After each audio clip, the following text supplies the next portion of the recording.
Dès son origine, en 2013, le programme d'alimentation responsable et durable mené par Resolis a mis en place un système d'observation de la transition agricole et alimentaire et des acteurs qui la composent.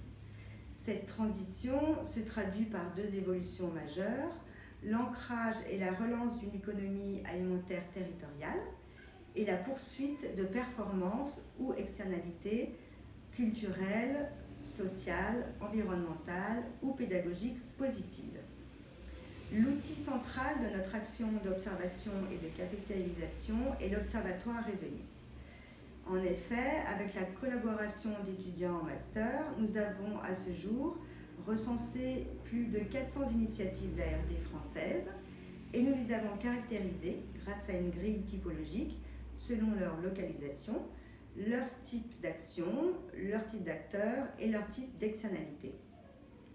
Nous avons récemment commencé un travail de collecte d'informations sur les mesures de politique publique en faveur de l'ARD portées par des collectivités territoriales basées sur la même méthodologie de recensement et de caractérisation.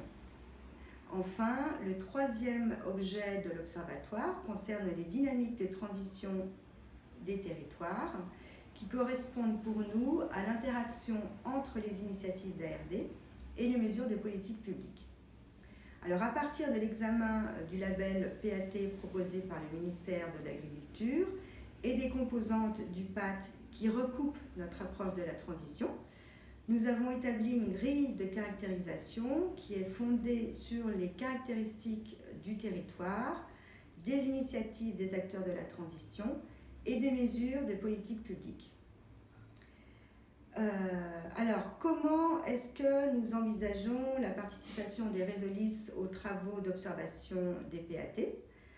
En mettant à disposition du RNPAT nos outils et notre méthodologie, en contribuant à la construction d'outils d'observation et de caractérisation des PAT, en prenant part à la collecte d'infos et enfin en participant aux échanges autour de la capitalisation des bonnes pratiques.